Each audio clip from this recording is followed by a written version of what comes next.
Bismillahirrahmanirrahim. Ladies and gentlemen, welcome to lecture number 26. And in this seminar, we are going to cover network diagramming techniques. And this is again a kind of revision seminar. It is kind of preparatory seminar for the trainings we are carrying out from the next lecture on MS Project and WBS Pro. We are going to use those softwares, and we will be having trainings. So one preparatory seminar on earned value management has been covered the other day. Before we start with this network diagramming technique seminar, let's have the summary of the previous lecture. So in previous lecture we had discussed about earned value management. What is earned value management?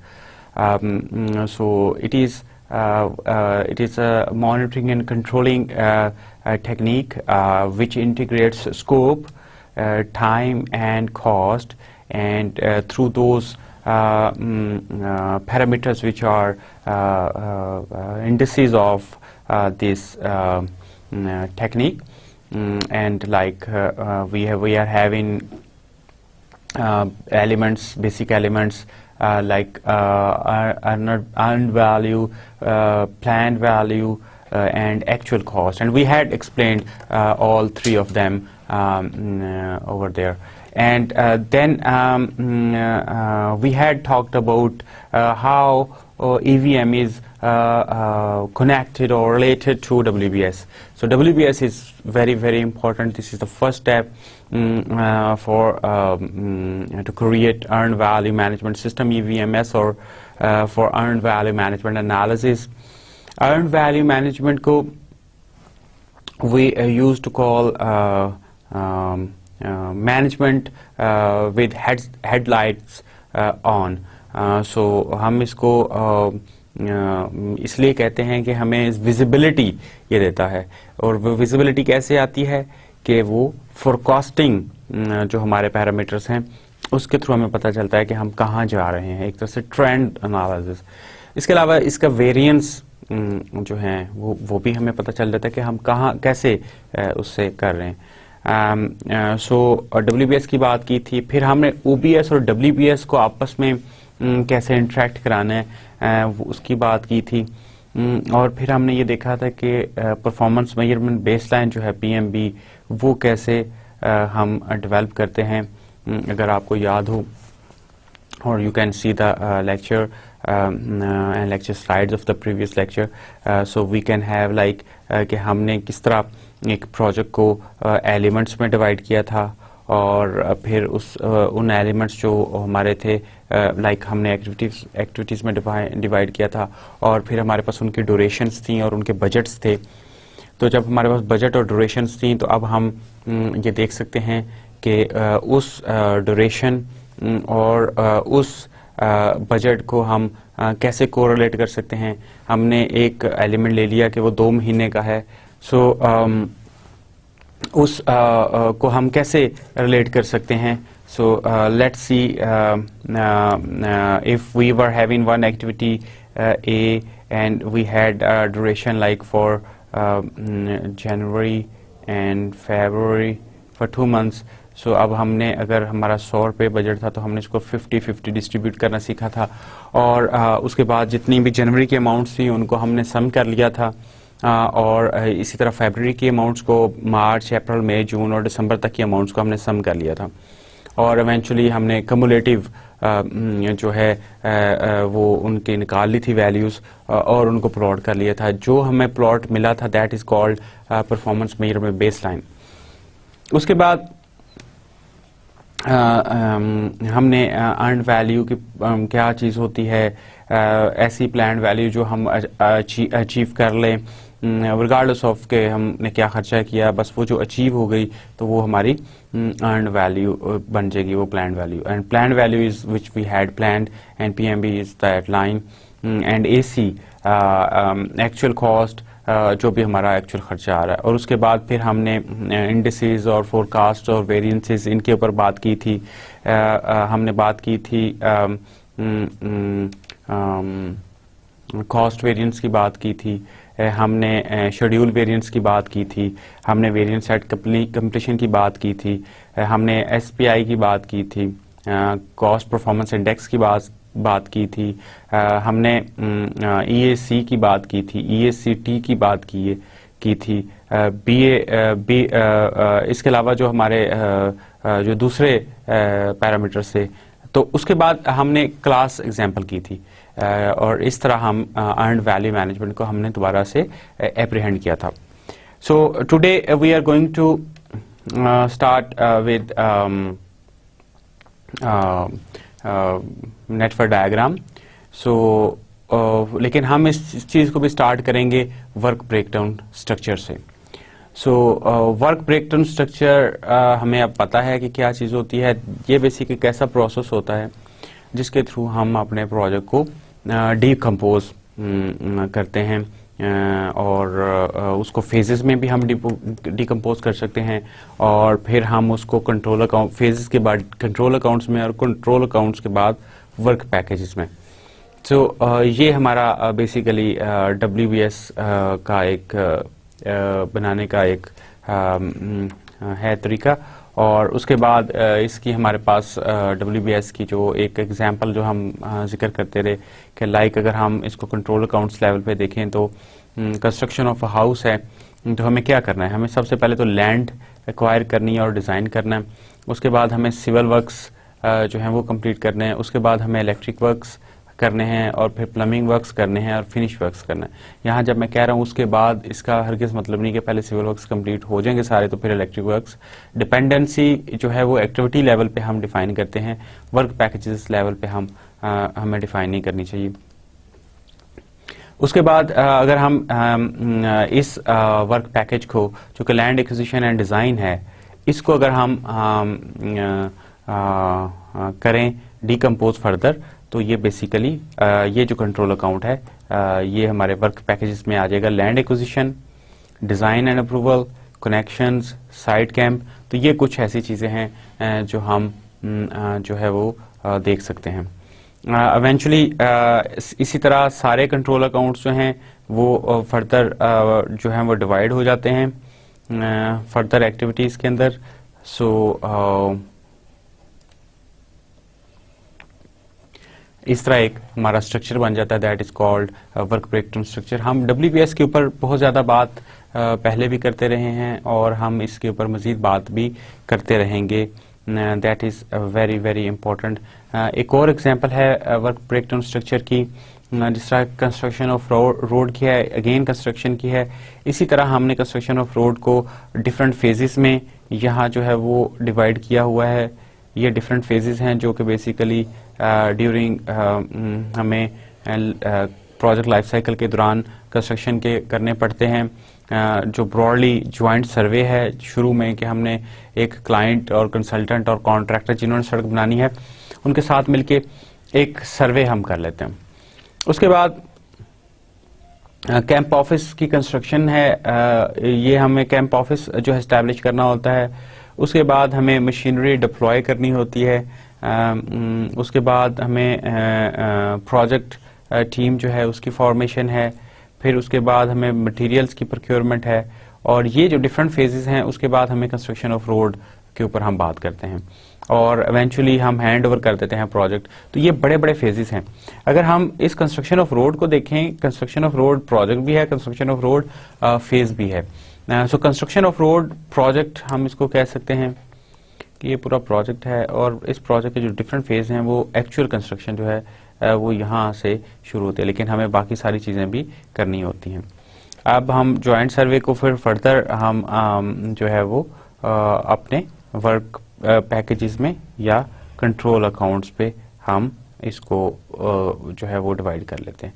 सो इसी तरह ये काफ़ी लंबा चौड़ा इस तरह की, ये तो काफ़ी इस वक्त काफ़ी छोटा किस्म का, क्योंकि ये बेसिकली बड़ा करके दिखाया गया है, अदरवाइज ये काफ़ी हैवी किस्म का हो सकता है।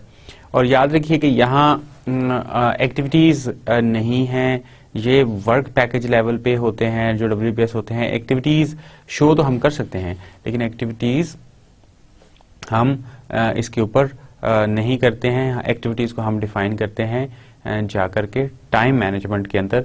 ये जो है creating WBS is done through scope management. So after collecting requirements and defining scope statement, we create WBS. So WBS is high level decomposition. जो हमारी डिटेल्ड डिकम्पोजिशन है वो फिर फर्दर जाके हमारे टाइम मैनेजमेंट का जो सेकंड प्रोसेस है डिफाइन एक्टिविटीज़ का, वहाँ फिर हम उसको करते हैं। So let's see the processes. There are 10 knowledge areas of project management, and we have project scope management, project time management, project cost management, project quality management, project HR management, project communication management, and project risk management, project procurement management, and project stakeholder management, and the last is integration of all the plans we are so integration, project integration management. So ये हमारे 10 knowledge areas हैं जिनके through हम project management का framework जो है वो उसको देखते हैं। अब अगर हम ये देखें कि सारी ही जो हमारे नॉलेज एरियाज हैं 10, वो फिर फर्दर डिफाइंड होते हैं प्रोसेसेस से कि कितने प्रोसेसेस हैं।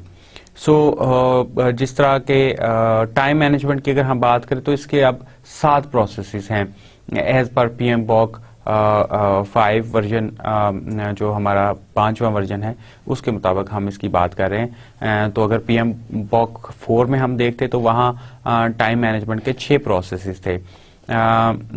अगर आपको याद हो बिजनेस एनालिसिस वाला तो सेमिनार, तो उसमें हमने बेसिकली क्या किया था कि हम नॉलेज एरिया को टास्क्स के साथ जो है वो डिफाइन करते थे, लेकिन हम यहाँ PMI में हम इसको प्रोसेसेस से डिफाइन करते हैं। तो 7 प्रोसेसेस हैं और हमें पता है कि हर प्रोसेस जो है वो फिर फर्दर डिफाइन होता है।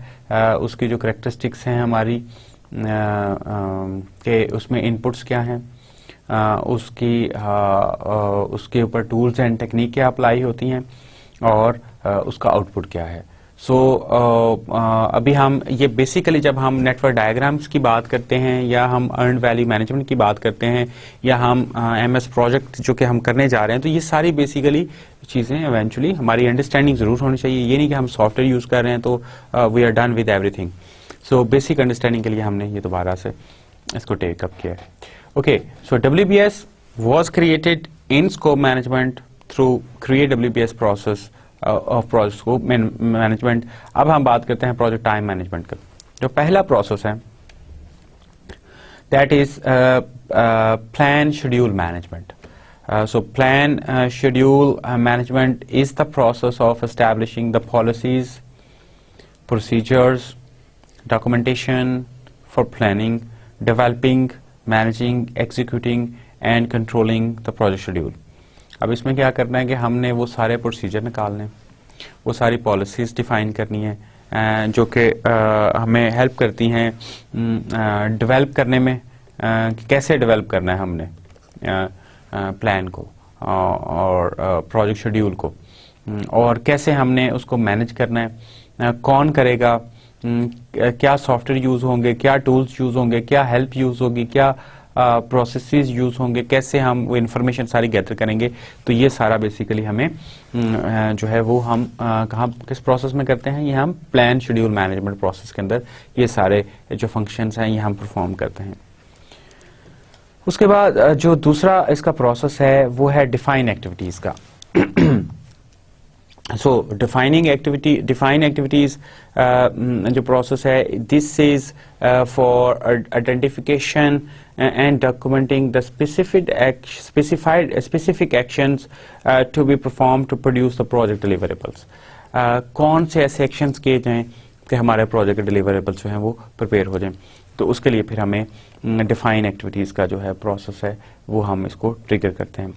उसके बाद जो चीज़ आती है वो है sequence activities, the process of identifying and documenting relationships among the project activities.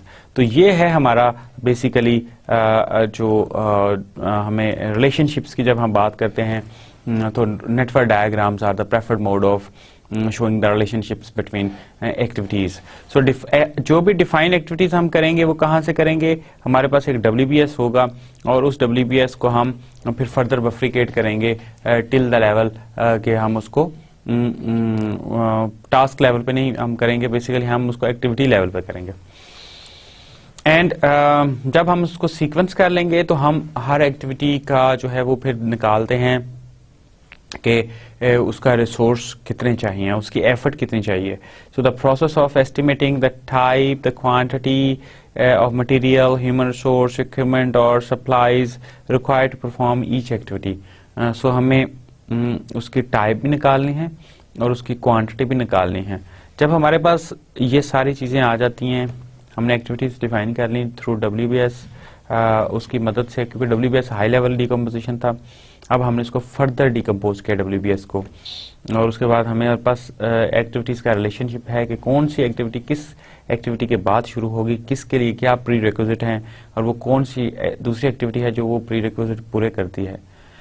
और उसके बाद फिर हम एस्टिमेट करते हैं जो भी हमारे रिसोर्सेज हैं कि हमें एक एक्टिविटी के लिए कितने रिसोर्सेज जो हैं वो चाहिए।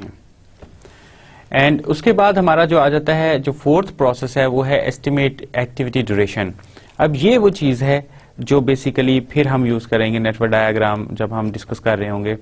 So the process of estimating the number of work periods needed to complete individual activities with estimated resources. तो जो भी हमारे रिसोर्सेज हमने पहले एस्टिमेट किए हैं और उनकी क्वांटिटी भी हमारे पास आ गई और उनके हमारे पास नंबर भी आ गई, टाइप भी आ गई, तो अब उस इंफॉर्मेशन को मद्देनजर रखते हुए हम जो है वो ड्यूरेशन जो है वो निकाल सकते हैं एक्टिविटीज की। आफ्टर डूइंग दैट, जब हम उनकी एक्टिविटी की ड्यूरेशन निकाल लेते हैं, और कैसे निकालते हैं हम इसके ऊपर फिर फर्दर थोड़ा सा इस पे बात करेंगे, तो फिर हम डेवलप करते हैं एक शेड्यूल या schedule. The process of analysing activity sequences, durations, resource requirements and schedules constraints to create the project schedule model। तो ये हम जो मॉडल डेवलप करते हैं उसके लिए फिर हमें जो प्लान स्केड्यूल मैनेजमेंट है या प्लान शेड्यूल मैनेजमेंट हमारा प्रोसेस है वो हमें बताएगा कि हमने कौन सा सॉफ्टवेयर यूज़ करना है, हमारी ऑर्गेनाइजेशन के अंदर क्या किस चीज़ की एक्सपर्टीज हैं, किसके प्रोसेसेस मैच्योर हैं, और अब हमारे पास एक्टिविटीज़ की लिस्ट आ चुकी है, उसके एट्रीब्यूट्स आ चुके हैं, उनकी मदद से हम उनके रिलेशनशिप्स आ चुके हैं, उनकी मदद से हमने नेटवर्क डायग्राम बना ली है। और नेटवर्क डायग्राम जब हमने बना ली है तो इसके अलावा जो हमने एक्टिविटीज़ के रिसोर्सेज कितने चाहिए हैं, कौन से चाहिए हैं, कितने लोग चाहिए हैं, उसमें मशीन्स चाहिए हैं कि नहीं चाहिए, कंप्यूटर्स चाहिए हैं कि नहीं चाहिए हैं, तो ये सारी चीज़ें हम निकाल चुके हैं। और इस इंफॉर्मेशन के बेस पे हमने एक्टिविटी की जो ड्यूरेशंस हैं इंडिविजुअल एक्टिविटीज़ की वो हमने डिफरेंट मेथड्स यूज़ करते हुए फाइंड आउट कर ली हैं, और हेंस हमने वो सारा कुछ एक मॉडल के अंदर फीड कर दिया है और उसने हमें एक इंटीग्रेटेड जो है स्केड्यूल वो डेवलप करके दे दिया है। तो ये हमारे 6 प्रोसेसेस हो गए। दिस इज द टाइम कि अभी हम प्लानिंग कर रहे हैं, लेकिन जब हम प्लानिंग कर लेते हैं तो फिर हमें उस स्केड्यूल के हिसाब से देखना है कि हमारी परफॉर्मेंस कैसे चल रही है, हमारी परफॉर्मेंस अच्छी जा रही है, हमारी परफॉर्मेंस अच्छी नहीं जा रही है। जो भी तरीक़ाकार है हमें बेसिकली आप अपना जो है वो कंट्रोल शेड्यूल जो है वो उसको देखना है, और हमने रखना यह है कि उसको मेजर भी करते रहें परफॉर्मेंस को प्रोजेक्ट की, और फिर हम उसको मैनेज भी करें। So the process of monitoring the status of project activities to update project progress and manage changes to the schedule baseline to achieve the plan. So हमें बेसिकली ये सारी चीज़ें जो हैं वो इस प्रोसेस के अंदर हमने कवर करनी है। तो ये सारी चीज़ हम या तो ये है कि हम पहले तो कंसेप्ट्स ले लें और फिर एक ऐसा सॉफ्टवेयर या ऐसा मॉडल खुद से डेवलप कर लें, या कोई सॉफ्टवेयर तो हम लोग करने जा रहे हैं, या जो इस क्लास के अंदर हम जो सेमिनार करने जा रहे हैं, जिसके अंदर हमने फ्यू नंबर्स ऑफ सेमिनार्स हमने प्लान किए हैं, तो उसमें फिर ये है कि हम इसके अंदर जो है वो लेकर के आएंगे MS प्रोजेक्ट को, और उसको हम यूज़ करते हुए फिर फर्दर हम बात करेंगे। ये पूरा कंसेप्ट है जिसको लेकर के हमने अगले लेक्चर्स के अंदर जो है वो चलना है। हमारा जो पहला प्रोसेस था वो था defining activity.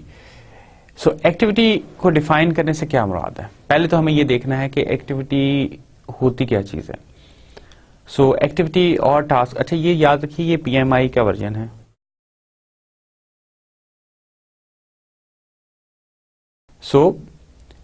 Activity or task is an element of work normally found on the WBS that has an expected duration, a cost, and resource requirements. A project is divided into set of manageable activities. हमने जो भी हमारा पूरा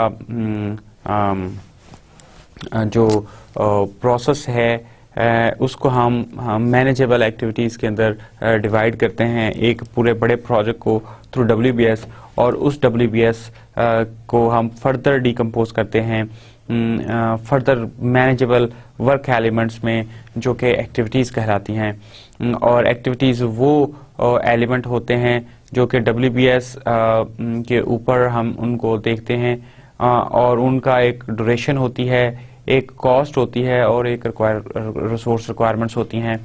कोई भी activity जो है वो कॉस्ट के बगैर कंप्लीट नहीं होती, उसका कुछ ना कुछ बहरहाल, क्योंकि उसके साथ रिसोर्सेज अटैच्ड होते हैं। और दिस प्रोसेस जब हम इसको करने जा रहे हैं कि उसको छोटे छोटे हिस्सों में, तो उसका हम डिफाइन एक्टिविटी कहते हैं, और इसके थ्रू हम फिर एक्टिविटी लिस्ट आ जाती है हमारे पास, उसके एट्रीब्यूट्स आ जाते हैं।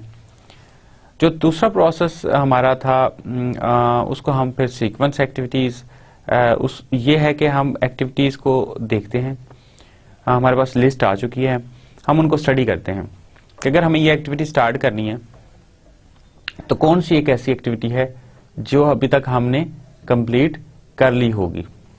अगर हमने देखा कि एक हमारी एक्टिविटी है जो कि अभी कंप्लीट नहीं हुई, तो जो उसका आउटपुट आना है वो हमारी सेकंड एक्टिविटी में आएगा। अब क्योंकि वो एक्टिविटी कंप्लीट नहीं हुई, तो हम सेकंड एक्टिविटी कैसे कंप्लीट कर सकते हैं? तो इसका मतलब है कि जो सेकंड एक्टिविटी है हमारी, या ए एक्टिविटी है, A एंड B, अब B का जो डिलीवरेबल आएगा, जो आउटपुट आएगा, वो A का इनपुट होगा। तो जब ये बनेगा तो फिर A स्टार्ट हो सकती है। ये मैं सिर्फ एक रिलेशनशिप टाइप बता रहा हूं, बहुत सारे रिलेशनशिप टाइप्स हो सकते हैं, तो डिफरेंट तरह के कॉम्बिनेशन भी हो सकते हैं। बट एनीवेज अभी हम देख रहे हैं कि इसका जो भी चीज, तो इसका मतलब है कि A जो है वो B के ऊपर डिपेंडेंट है।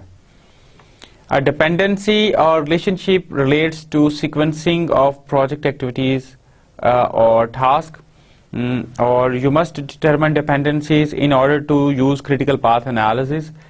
आगे हम उसके ऊपर भी बात करेंगे।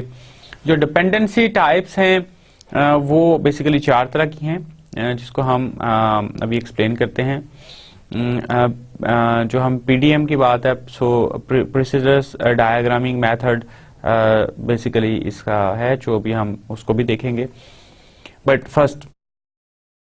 फर्स्ट जो है वो है finish to start. So the initiation of the successor activity depends upon the completion of predecessor activity. यानी कि इसका मतलब ये है कि अगर हमारी एक एक्टिविटी चल रही है और फिर हमारी एक दूसरी एक्टिविटी है, तो जो सक्सेसर एक्टिविटी है ये वाली B, ये किस चीज के ऊपर डिपेंडेंट है कि A खत्म हो। जब A खत्म होगा तो फिर B शुरू होगी। इस तरह के जो रिलेशनशिप होते हैं इनको कहते हैं फिनिश टू स्टार्ट, FS, और मेजॉरिटी ऑफ टाइम वैसे यही यूज होता है, यही वाला रिलेशनशिप जो है वो यूज होता है। उसके बाद है finish to finish. So the completion of the successor activity depends upon the completion of the predecessor activity. अब इसमें क्या है कि हमारी एक एक्टिविटी है और हमारी एक दूसरी एक्टिविटी है।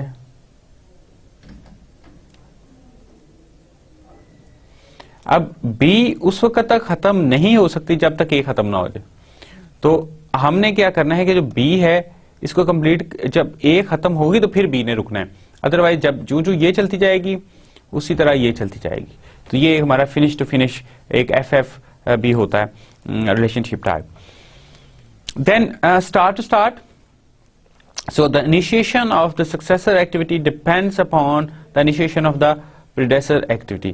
अब इसमें क्या किया जाता है कि अगर हमारी दो एक्टिविटीज हैं तो A और B, तो जो है B जो है वो डिपेंड कर रही है A की इनिशिएशन के ऊपर, कि अगर A इनिशिएट नहीं होगा तो B भी इनिशिएट नहीं होगा। And start to finish, the completion of successor activity depends upon the initiation of the predecessor activity. एक हमारी एक्टिविटी है वो चलती जा रही है, वो चलती जा रही है, चलती जा रही है, उस वक्त तक चलती जाएगी जब तक कि दूसरी एक्टिविटी जो है वो स्टार्ट नहीं हो जाती। सो बेसिकली ये एक रिलेशनशिप है। तो हमारे चार तरह के हमने रिलेशनशिप टाइप्स देखे हैं जो कि हमारे लॉजिकल हैं, अवेलेबल हैं। अगर इसकी समरी की जाए तो ये मैंने आपके लिए एक स्लाइड यहाँ दे दी है। सो ये एक्सप्लेनेशन है। Task B cannot start until task A finishes, and task B cannot start until task A starts. So A को भी start होगा तो फिर जो है वो B जो है वो start. Task B cannot finish until task A finishes, and task B cannot finish until task A starts. So ये कुछ हमारा रिलेशनशिप टाइप्स हैं, इनके ऊपर हमने ऑलरेडी डिटेल से बात कर ली है। यहाँ सिर्फ आपको दिखाने का मकसद था कि इस तरह का रिलेशनशिप हो सकता है।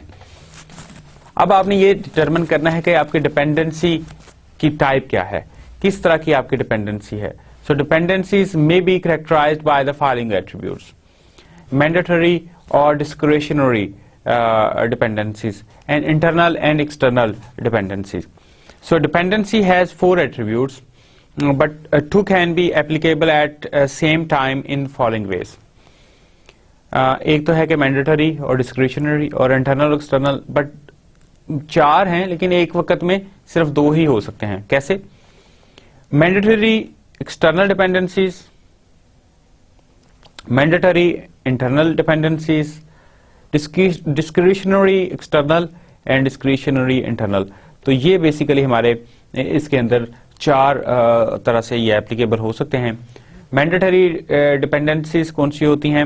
Are those that are legally और कॉन्ट्रेक्चुअली रिक्वायर्ड और inherent in the nature of the work. आप छत उस वक्त तक नहीं डाल सकते जब तक या तो आप दीवारें ना बना लें, और अगर फ्रेमवर्क है तो फिर या आप कॉलमिंग स्ट्रक्चर ना बना लें, उस वक्त तक आप छत नहीं डाल सकते। तो ये एक मैंडेटरी डिपेंडेंसी है। Mandatory dependencies often involve physical limitations such as on construction project where it is impossible to erect the superstructure until after the foundation has been built, or on an electronic project where a prototype has to be built before it can be tested. तो ये हमारी mandatory dependencies की कुछ किस्में हैं। Mandatory dependencies are also sometimes referred to as hard logic or hard dependencies. So then mandatory dependencies should not be confused with assigning schedule constraints in the scheduling tool. हम constraints के ऊपर बात करेंगे। हमारे 8 तरह के constraints अवेलेबल हैं हमें जो MS Project 2007 के अंदर, लेकिन constraints सिर्फ टाइम के constraints नहीं होते। constraints बहुत तरह के होते हैं, वो टाइम के भी हो सकते हैं, वो कॉस्ट के भी हो सकते हैं, वो क्वालिटी के भी हो सकते हैं, परफॉर्मेंस के हो सकते हैं, टॉप मैनेजमेंट के हो सकते हैं, टीम के हो सकते हैं, स्टेक होल्डर के हो सकते हैं। Anything which limits the ability of the project team to take some or adopt or select some option is constraint. दूसरी तरह की जो हमने बात की थी डिपेंडेंसीज, वो है discretionary. Discretionary dependencies are sometimes referred to as preferred logic, preferential logic और soft logic. So अब आप इसको हम soft logic क्यों बोलते हैं कि अगर हम ये लॉजिक क्रिएट नहीं करते तो कोई मसला नहीं है, काम हो जाएगा, लेकिन अगर हम इसको कर लेते हैं डिफाइन तो बेसिकली ये प्रेफर्ड है. Discretionary dependencies are established based on knowledge of best practices within a particular application area or some unusual aspect of the project where a specific sequence is desired, even though there may be other acceptable sequences as well. So the project team determines which dependencies are discretionary during the process of sequencing the activities. तो ये basically project team define करती है कि कौन सी हमारी जो dependencies हैं वो डिस्क्रिशनरी हैं. External dependencies involve a relationship between project activities and non-project activities. These dependencies are usually outside the project team's control. For example, the testing activity in a software project may be dependent on the delivery of hardware from the external source. तो ये चीज़ basically जो भी dependency तो है आपके project के अंदर dependency है, लेकिन जो एक्सटर्नल सोर्स है वो कर भी सकता है, वो नहीं भी कर सकता, वो आपके कंट्रोल से बाहर है. तो internal dependencies involve a precedence relationship between project activities and generally inside the project team's control. For example, if the team cannot test a machine until they assemble it, this is an internal mandatory dependency. So पहले वो उसी वक्त test करेंगे जब वो machine बना लेंगे, लेकिन मशीन बनाना उनके बहरहाल इख्तियार में है. So ये है तो mandatory dependency लेकिन है internal. Okay, now let's talk about network diagrams, जो कि हम जिसके ऊपर आना चाह रहे थे. बेसिक कंसेप्ट हमने एक्वायर कर लिए. हमने ये देख लिया कि एक WBS होता और WBS जो है वो एक बड़े प्रोजेक्ट को डीकम्पोजिशन करके हाई लेवल डीकम्पोजिशन है, और फिर हमने टाइम मैनेजमेंट प्रोसेस पे चले गए और उसके अंदर हमने एक्टिविटीज को डिफाइन कर लिया. जब एक्टिविटीज हमारी डिफाइन हो गई हैं तो फिर हमने इसके अंदर जो सीक्वेंसिंग करनी है उसकी बात कर ली. उसके ऊपर हमने डिपेंडेंसी टाइप्स पढ़ ली, डिफरेंट तरह की टाइप्स हैं, कैसे एस्टेब्लिश करते हैं वो हमने पढ़ लिया. अब हम देखते हैं कि नेटवर्क डायग्राम्स क्या हैं. So network diagrams are the preferred technique for showing activity sequencing. A network diagram is a schematic display of the logical relationships among और sequencing of project activities. Two main formats are the arrow and precedence diagramming methods. हम दोनों को आज देखेंगे. एक तो arrow method है, दूसरा प्रेसिडेंस डायग्रामिंग मेथड है. ये हमारी एक एग्जांपल है project network diagram. So this is called activity on node, क्योंकि इसमें एक्टिविटी जो है वो नोड से डिफाइन होती है और जो हमारा रिलेशनशिप है वो एरो से शो हो रहा है. तो इस एरो का मतलब है कि बी उस वक्त स्टार्ट होगी जब ए खत्म हो जाएगी, या बी डिपेंडेंट है ए के ऊपर. अब जो बी ए के ऊपर डिपेंडेंट है, इसी तरह ए से और कौन सी चीजें डिपेंडेंट हैं वो है सी और डी. आप अपने यहाँ देख सकते हैं वीडियो के अंदर कि सी जो है वो ए के ऊपर डिपेंडेंट है और डी जो है वो भी ए के ऊपर डिपेंडेंट है. तो ए के ऊपर अब तीन activity B C D are dependent. तो ए को हम जो चीज कहते हैं कि जहां से जिस जगह से बहुत सारी एक्टिविटीज निकल रही हों एक एक्टिविटी, तो वो एक तो क्रिटिकल एक्टिविटी भी बहुत ज्यादा बन जाती है, दूसरा कि उसको बर्स्ट एक्टिविटी भी हम बोलते हैं. ये बेसिकली पॉइंट ऑफ रिस्क भी होता, क्योंकि अगर ए डिले होगी तो ये सब डिले होंगी. उसके बाद अगर हम बी को देखें तो वो भी आगे बर्स्ट हो रही है, उससे ई को भी जा रहा है और फिर एफ को भी जा रहा है. लेकिन अगर हम एफ को देखें, एफ जो है वो डिपेंडेंट है बी सी और डी के ऊपर. अब इनमें से कोई एक भी डिले हो जाए तो एफ जो है वो लाजमी डिले हो जाएगा. तो अब हमें देखना यह है कि एफ इवेंचुअली बी और सी और डी इनके ऊपर है, तो इस एक्टिविटी को हम मर्ज एक्टिविटी बोलते हैं, जहां बहुत सारी एक्टिविटीज आके मर्ज हो रही हूँ. मैंने जिस तरह बताया कि बर्स्ट एक्टिविटीज़ और मर्ज एक्टिविटीज़ जो हैं ये सोर्स ऑफ रिस्क भी होती हैं। और अच्छा, अब हम इसको देखें, ए बी, बी के बाद ई, बी के बाद एफ, और सी के बाद एफ, और डी के बाद एफ, और एफ से जी, और ई से एच, और जी से एच। तो फाइनल जो हमारी लास्ट वाली एक्टिविटी है वो है एच, और जो हमारी पहली एक्टिविटी है वो है approval of application, that is A. So ये बेसिकली हमारा एक पूरा लॉजिकल सीधी लॉजिक है, इसमें कोई ऐसी चीज नहीं है, फ्रेमवर्क है, लॉजिकल फ्रेमवर्क है जिसके अंदर हम देख करके अंदाजा कर सकते हैं okay F is dependent on what, C is dependent on what, and H activity is dependent on what. पहले हमने देखी एक्टिविटी ऑन नोड की एग्जांपल देखी। अब हम जो चीज यहाँ देख रहे हैं ये कहलाती है एक्टिविटी ऑन एरो। इसके अंदर जो एरोज हैं, जो एक्टिविटी है वो एरो से डिफाइन की जाती है। सो एरो के ऊपर हम लिखते हैं ए, तो इस एरो का नाम ए है, यानी एक्टिविटी ए है, ये एक्टिविटी बी है, ये एक्टिविटी सी है, ये वाली एक्टिविटी जो है वो जे है, और this is activity G, this is activity D, and this is activity F. और इसकी लिमिटेशन ये है मेथड की कि इसके अंदर सिर्फ finish to start dependency type जो है वो हम यूज कर सकते हैं। जबकि हम जब बात कर रहे थे प्रेसिडेंस नेटवर्क डायग्राम की या एक्टिविटी और नोड डायग्राम की, उसके 2-3 हम नाम रख सकते हैं, तो उसमें फिर हम जो रिलेशनशिप है वो सारे यूज कर सकते हैं, चारों के चारों रिलेशनशिप वहां यूज किए जा सकते हैं, लेकिन इसके अंदर एक ही रिलेशनशिप यूज किया जा सकता है। So we are having this A activity. तो अब यहां अगर हम देखें कि एच एक्टिविटी किसके ऊपर डिपेंडेंट है, एच इज डिपेंडेंट ऑन, ये 5 के ऊपर आएगा, 5 नोड नंबर, इसकी H is actually getting stumped from 5 number node, so that is 5 number, and 5 number node के अंदर जो एक्टिविटीज आ रही हैं वो डी और ई आ रही हैं, hence H is dependent on D and E. तो ये एक डिपिक्शन है।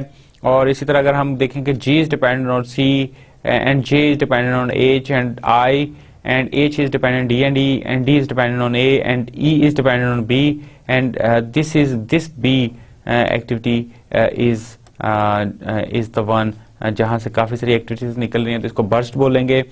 और ये H एक्टिविटी जहां काफी सारी एक्टिविटी, या J एक्टिविटी जिसके अंदर H, I और F आ रहे हैं, तो ये बेसिकली मर्ज एक्टिविटीज होंगी। So this is the concept of activity on arrow और diagramming method. Let's have explanation of that.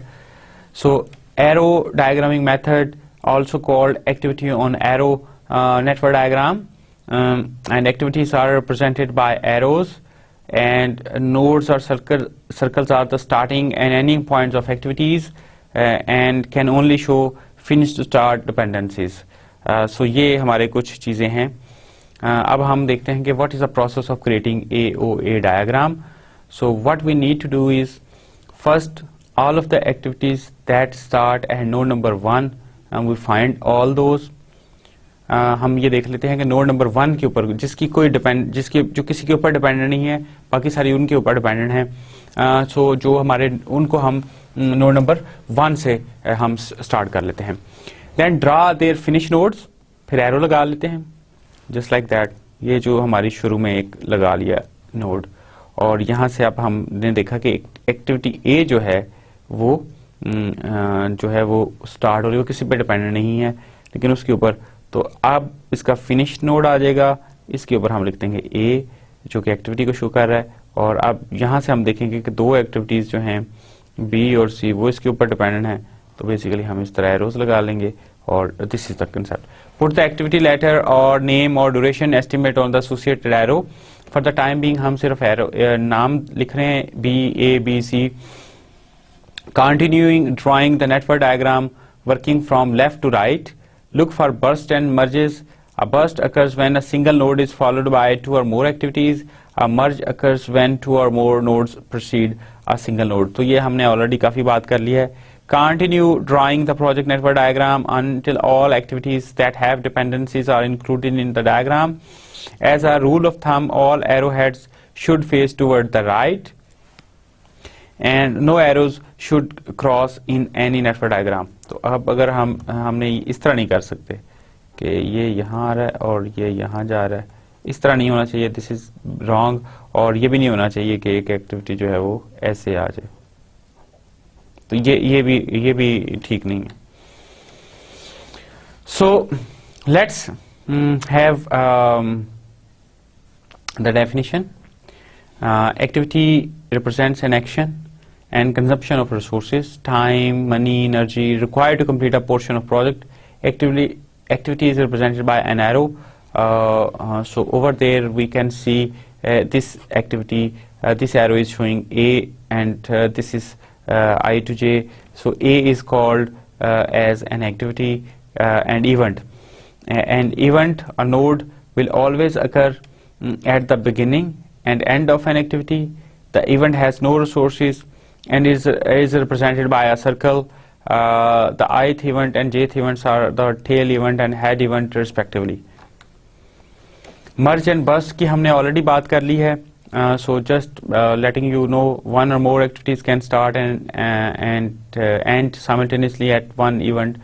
So that is the examples are given. These are merge events and these are burst events.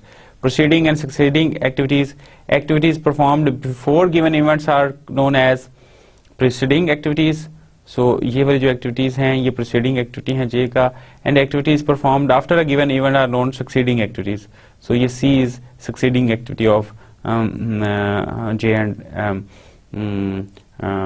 A, and activities A and B precede activities C and D respectively. Dummy activity क्या चीज़ होती है? An imaginary activity which does not consume any resource and time is called dummy activity. Dummy activities are simply used to represent a connection between events in order to maintain a logic in the network. It is represented by a dotted line in the network.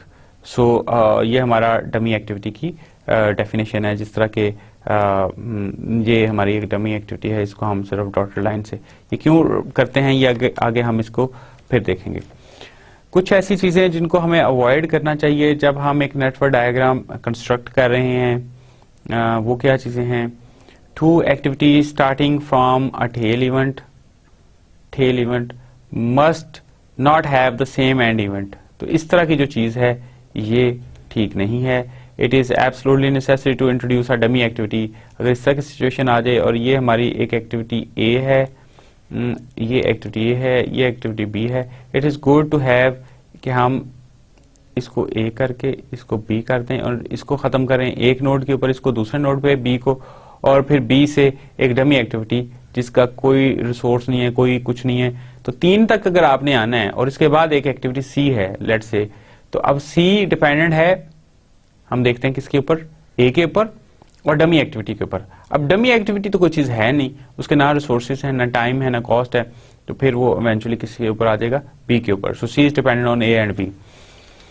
And then looping error should not be formed in a network as it represents performance of activities repeatedly in a cyclic manner, जो कि हमारा होता नहीं है actual life में।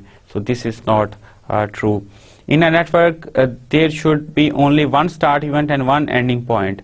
एक ही start event होना चाहिए और एक ही एंड इवेंट होना चाहिए, ये नहीं कि 2 हमारे इवेंट्स हों। So the direction of arrows should flow from left to right, avoiding mixing of direction. So इस तरह की चीज़ जो है कि हमारा एक एरो वापस आ रहा है, should not be considered. So some conventions of network diagram. So activity B can be performed only after activity A, and activity C can be performed only after completing activity B. Activity B and C start simultaneously. Can start simultaneously only after completing activity A, and activity A and B must be completed before start of activity C. तो आपने जब C start करनी है तो उससे पहले A और B खत्म हो चुकी होनी चाहिए। Activity C must start only, ये जो एक्टिविटी C है ये कब स्टार्ट होनी चाहिए? जब A और B खत्म हो जाएंगी, और D उस वक्त स्टार्ट होगा जब B खत्म हो जाएगी। सो ये हमारा एक कुछ कन्वेंशन है जो आपके एप्रीहेंशन के लिए आपको इसका अंदाजा होना चाहिए। So let's start with an example. So we need to construct a project whose activities and their predecessors relationships are given in the table. So let's start सबसे पहले तो हम ये करेंगे कि जिस तरह कि हमें पता है कि एक हम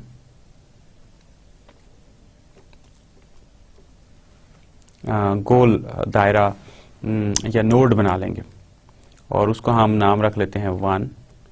और इससे अब हमारी कितनी एक्टिविटीज हैं जिनका कोई प्रीडिसेसर नहीं है, ए बी सी, तो 3 एरोज हम निकालेंगे।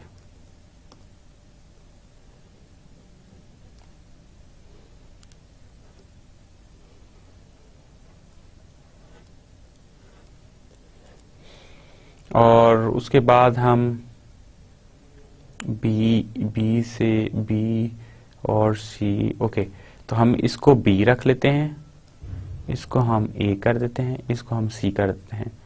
अच्छा जी, अब ए से क्या निकल रहा है, डी निकल रहा है, तो यहां से हम कह देते हैं कि एक जो है एक एक्टिविटी निकली और उसको हम लिख दिया डी। अब बी के ऊपर क्या क्या चीजें डिपेंडेंट हैं, बी के ऊपर 2 एक्टिविटीज निकल रही हैं, एक तो निकल रहा है ई और एक निकल रहा है एफ,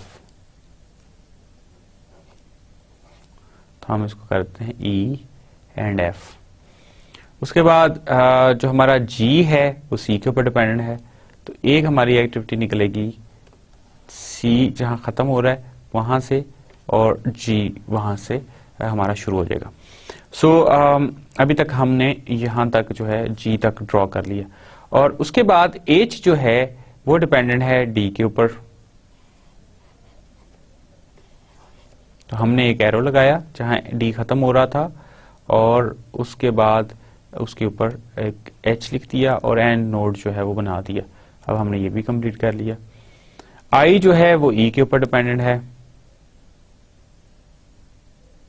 तो हम इसको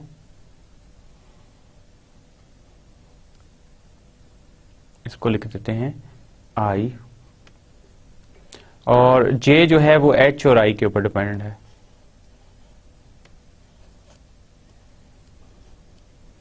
और के जो है वो एफ और जी। अब एफ देखें यहां है, जी यहां है, ठीक है, तो अब हमें ये देखना है कि अगर मैं कोई करूंगा तो क्रॉसिंग हो जाएगी, तो मुझे दोबारा से इसको थोड़ा सा रेज करके दोबारा से रिफाइन करना होगा। लाइक मैं एक और नेटवर्क डायग्राम या तो रेज करके कर लूं या दूसरा ये है कि मैं इसको साथ में रिफाइन करके बना लेता हूं। तो एक तो चीज आ गई कि बी, क्योंकि इवेंचुअली एफ और सी इकट्ठे होने चाहिए। अब मैं सबसे ऊपर रखता हूं ए को और यहां से मैं निकालूंगा एक एक्टिविटी सी और एक एक्टिविटी बी। ए से हमें पता है डी निकलता है और सी से हमें पता है जी निकला था। ओके, सो ए से डी निकला और डी के बाद हमारा एच आ गया और अब हम देखते हैं कि फर्दर हम कैसे करते हैं इसको। ओके, बी से हमारी एक्टिविटीज निकली थी ई एंड एफ और ये हमारा निकलेगा जी, सी से आया जी और के जो है वो एफ के ऊपर डिपेंडेंट है, तो हम यहां से कर लेते हैं बी से निकला एक एफ और दूसरा निकला हमारा ई, और ई के ऊपर जो डिपेंडेंट था वो था आई और इसको हम कर लेते हैं ऐसे। सो ये आ गया हमारा आई, और एफ और जी से जो है वो डिपेंडेंट है, हम ऐसे कर लेते हैं दिस इज काइंड ऑफ के एंड आई भी फाइनलाइज हो गया। तो अब हम देखते हैं कि हमारा कौन सी एक्टिविटी रह गई, so that is J. So this may be the thing like J, ये हमारा जो है वो एक, और हम एक अगर शुरू में एक ट्रायंगल बना लें तो यहां से हम इसको कर सकते हैं, और जो हमारा 2 3 4 5 6 7 8 9, सो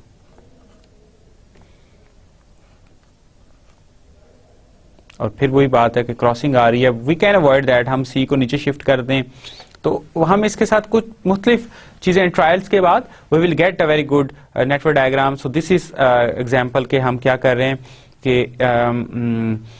ए डी एच और जे और बी को हमने सेंटर में यहाँ कर दिया, और बी से जो ई निकला और एफ निकला और सी, तो हम ये देख रहे हैं कि इवेंचुअली जो हमारा एंड नोड है उसके ऊपर के और जे दोनों आ रहे हैं, और this is a perfectly drawn very good example of that. So हमारी भी नेटवर्क डायग्राम इससे मिलती जुलती तकरीबन बनी थी. सो इवेंचुअली एक चीज का ख्याल करना है कि एक ही देखे नोड से स्टार्ट हो रहा है, एक ही नोड पे खत्म हो रहा है, तो इस चीज को हम कर सकते हैं.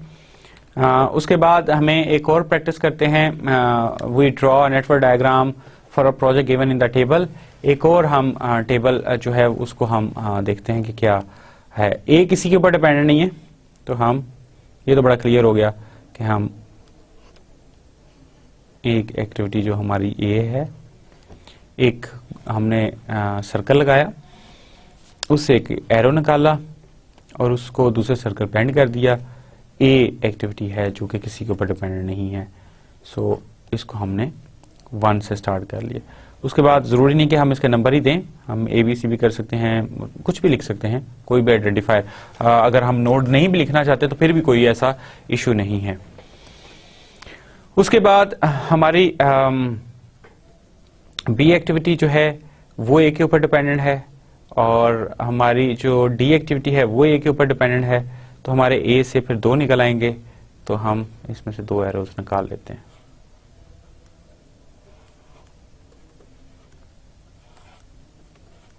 तो हमारे ये डन हो गए.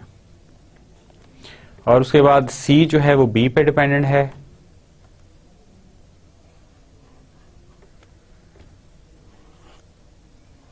और डी के ऊपर क्या क्या चीज डिपेंडेंट है.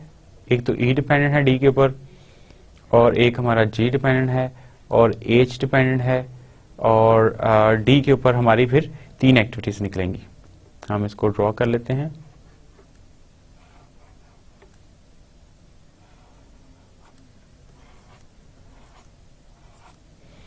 सो अभी हमने ड्रॉ कर लिया ई जी एंड एच, और एफ जो है वो इसको हम कर लेते हैं ई, इसको हम कर लेते हैं जी के ऊपर क्या चीज डिपेंडेंट है, वो एंड वाली है, तो हम इसको जी कर लेते हैं, और इसके एच कर लेते हैं. लेट्स से इसको बाद में फिर हम देख लेते हैं. सो अब हमारी जो एक्टिविटी है एफ वो सी और ई के ऊपर डिपेंडेंट है. अब हम क्या करेंगे कि हमारी एक एक्टिविटी है जो इसके ऊपर डिपेंडेंट है, सी के ऊपर भी डिपेंडेंट है, एफ और ई के ऊपर भी है. एक तो हम इसको बेसिकली डमी दे दें, या दूसरा हम ये कर सकते हैं कि हम थोड़ा सा इसको हम देख लेते हैं, और इस वाले को हम जो है वो एरो को दोबारा से ड्रॉ कर देते हैं, जस्ट लाइक दैट. तो ये हमारा रिलेशनशिप डिफाइन हो गया. अब एफ भी हो गया, जी भी हो गया, एच भी हो गया, और सी तो ऑलरेडी हुआ हुआ है. तो आई जो है वो डिपेंडेंट है एच पे, और जे डिपेंडेंट है वो भी एच पे. तो अब हम 2 एरोज निकाल लेंगे. एक आ गया हमारा आई और दूसरा आ गया जे, और के डिपेंडेंट है हमारा एफ और एच पे. तो एफ और एच हमारा एक एरो जाएगा यहां से एफ और एच. सो इसके ऊपर डिपेंडेंट है हमारा. सो हमें बेसिकली क्या करना है कि इन दोनों को आगे शिफ्ट करना है. एफ को यहां लेके आएंगे एच के अंदर. ओके डॉकी, अभी हमें दोबारा से इसको ड्रॉ करना पड़ेगा. सो इस तरह हम बेसिकली आप देख रहे हैं कि हो क्या रहा है कि हम रेपिटिशन कर रहे हैं काफी सारी चीजों की, और ट्रायल्स के साथ हम इसको लेकर के चल रहे हैं. सो एच की बात कर ली, के जो है वो डिपेंडेंट है एफ और एच के ऊपर. हम इसको दोबारा ड्रॉ कर लेते हैं, और इसको भी हम दोबारा ड्रॉ कर लेते हैं एफ को. ओके, सो एफ जो है वो आ जाएगा हमारा लाइक दिस इज एफ, और एच हमारा आ जाएगा this one will be H, okay okay, तो अगर हम ये इसे एच करते हैं, लेकिन हमें यहाँ आई थिंक डमी जो है वो इंट्रोड्यूस करवानी पड़ेगी, उसके बगैर हमारा काम जो है वो नहीं चलेगा। तो हम इसको दोबारा से देख लेते हैं। ओके, हम f को देख लेते हैं, इसको भी दोबारा ड्रॉ करके देख लेते हैं। ओके, अब ये हमारा एक एक्टिविटी है जो कि है h, और इससे हमारी दो एक्टिविटीज निकल रही हैं जो कि हमने फाइनलाइज कर ली। वो है i एंड j, और एक हमारी एक्टिविटी यहां से निकल रही है, ये है f, और ये हमारी h एक्टिविटी है। अब एक एक्टिविटी है जो यहां से निकल रही है और वो k है, दिस वन इज k, लेकिन ये f पे तो डिपेंडेंट है लेकिन h पे भी है। अब हम इसको एक डमी बना के इसका रिलेशनशिप कंप्लीट कर लेते हैं, और जो हमारी l एक्टिविटी है वो g और j इसके ऊपर डिपेंडेंट है। तो हम कर सकते हैं इसको g एंड j आ गया। Okay, we need to actually again do that thing, इसको हमें ख़त्म करना होगा इन सब को, और हमें दोबारा से g और जो j हैं वो दोबारा से करना पड़ेगा। सो this is one thing, this is something like that, और फिर यहाँ से जो निकलेगी वो हो जाएगा हमारा फाइनल नोड हो जाएगा, और वो हमारा हो गया L and this is G, और ये वाला एरो हमारा एक्स्ट्रा है, कुछ हमें एरोज दोबारा लगाना पड़ेंगे, जिस तरह ये वाला है, और इसको हम डिलीट कर देते हैं, इस एरो को और इस एरो को हम दोबारा से ड्रॉ कर लेते हैं। सो इन दिस फैशन हमने, ये आ गया आपका एक एक्टिविटी, और ये वाली जो हमारी जो है आई एक्टिविटी है वो भी यहाँ आ जाएगी। सो इस तरह हम ये पूरी नेटवर्क डायग्राम जो है वो हमने परफेक्टली ड्रॉ कर ली।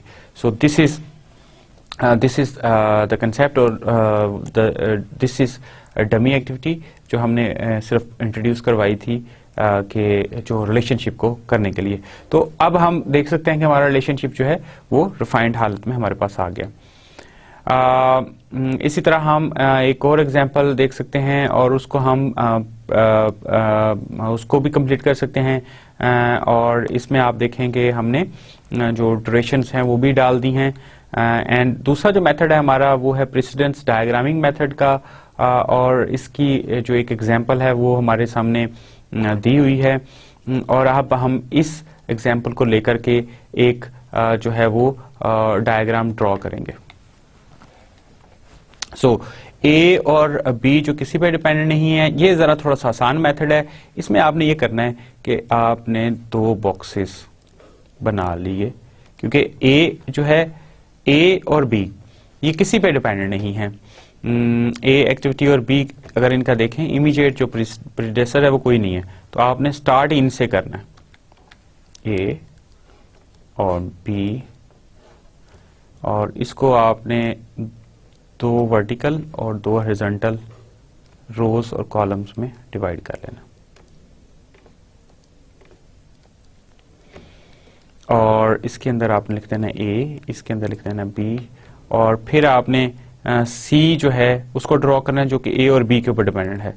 तो एक एरो निकलेगा यहाँ से, पहले तो बॉक्स बना लेते हैं हम, और बॉक्स को हम डिवाइड कर लेते हैं, और उसके अंदर C लिख देते हैं, और A और B दोनों के ऊपर डिपेंडेंट है। अब इसमें कोई ऐसा इशू नहीं है कि जी आपके दो एरोज नहीं आ सकते एक नोड के ऊपर। उसके बाद हमारा आ गया D और E, वो दोनों C के ऊपर डिपेंडेंट हैं। तो अब हम यहाँ दो एक्टिविटीज डाल देंगे, D एंड इसको हम डाल देंगे E। तो अब इससे हमारा रिलेशनशिप जो है वो, उसके बाद हमारा F जो है वो D और E के ऊपर डिपेंडेंट है। तो एक हमारा फिर एक्टिविटी आ जाएगी, दैट इज F, और इसको हम इस तरह रिलेशनशिप डिफाइन कर देंगे। और G जो है वो E के ऊपर डिपेंडेंट आ जाएगी, G जो है वो E के ऊपर। एक और हमारी एक्टिविटी है, that is G and that is dependent on E, और फिर F और G के ऊपर H आ जाएगी. So एक हमारी यहाँ एक्टिविटी आ जाएगी and that is the last activity of this network diagram. तो इस तरह हम ये बेसिकली हमने नेटवर्क डायग्राम बना ली. लेकिन इससे हम फर्दर भी कुछ आगे भी करेंगे. इनकी ड्यूरेशंस दी हुई हैं 6, 8, उनको हम नीचे वाले बॉक्सेस में लिख रहे हैं 8 और 12 and 4, 12, 4, 12, 4 and 6, 15, 12, 6, 15, 12 and 8. अब हम देखते हैं कि हमारे पूरे प्रोजेक्ट ड्यूरेशन कैसे निकलती है.